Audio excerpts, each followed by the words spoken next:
Hey everyone! In today's video, I want to share with you a couple of things I've learned about growing dahlias.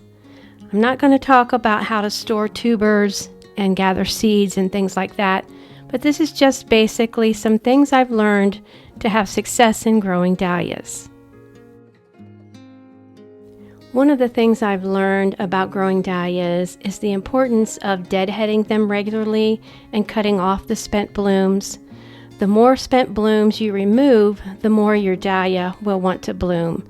If you don't remove the spent blooms, then your dahlia thinks it's done blooming and it will basically stop blooming for you. If I were using these for a bouquet, or if I was a flower farmer and needed to sell my bouquets, I would be cutting much farther down into the dahlia plant.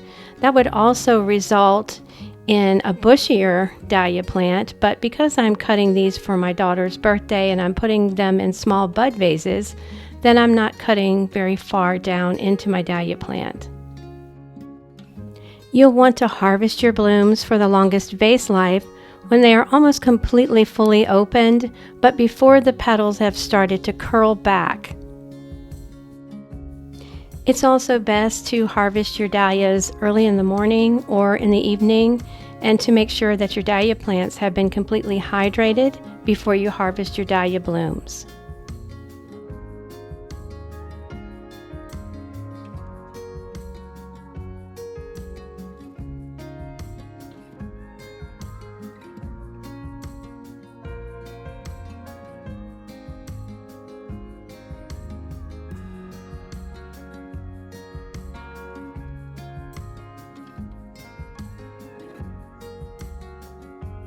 Your dahlias are also going to want a good feed about every 2 weeks or so.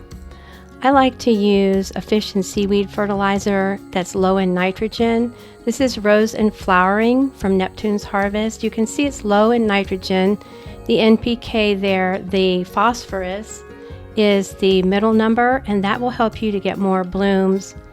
The potassium is overall health of your plant. So I like to use something that's a little bit lower in nitrogen because dahlias do not like a lot of nitrogen.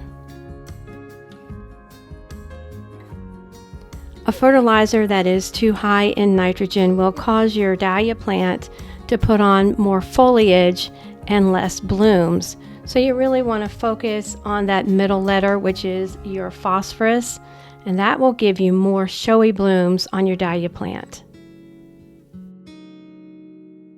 Whenever I'm headed out to the garden to harvest flowers for a bouquet or an arrangement, I always prepare my water ahead of time in the house.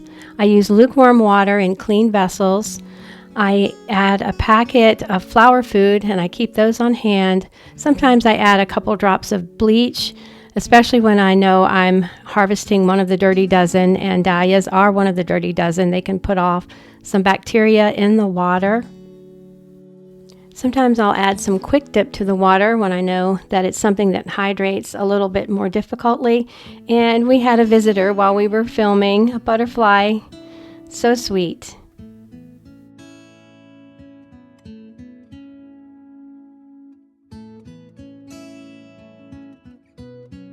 My daughter loves antique milk glass vases, so I wanted to do a special little display of dahlias in antique milk glass vases, and she has 2 more up at her house, so I'm going to take the rest of the dahlias that I prepared up to her house and finish out the display.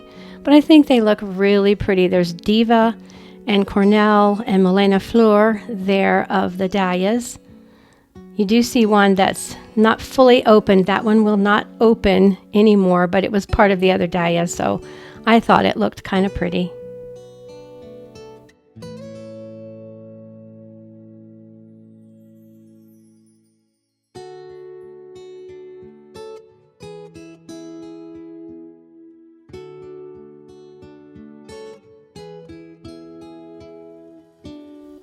I wanted to take a quick peek and see how the pumpkins were doing.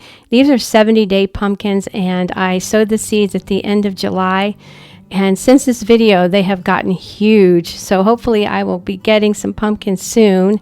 This is the Queenie series zinnias and Cosmo. I just had some leftover seeds that I sewed together. I love the Queenie series zinnias. The Queenie series and the Benary's Giants are really the only ones that I grow any longer. They're my favorites.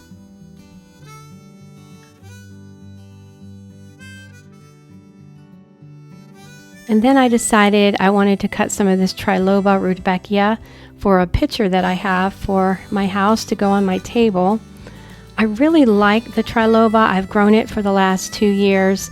I grow it from seed as transplants, and I plant them out in the autumn time, about 6 weeks before my first frost date.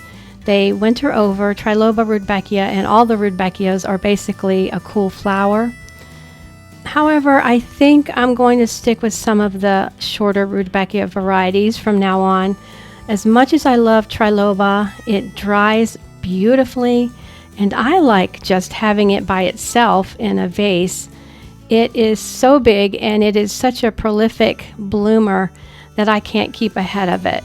So I may just stick with some of the shorter varieties.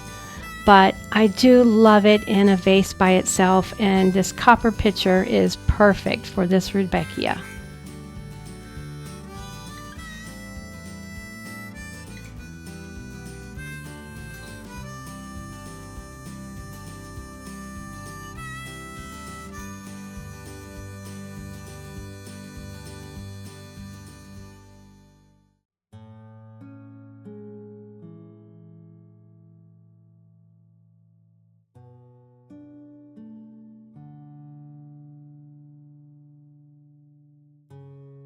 While we're having one more view of this beautiful rudbeckia, I want to talk to you about something that I thought I had learned concerning dahlias, but apparently not.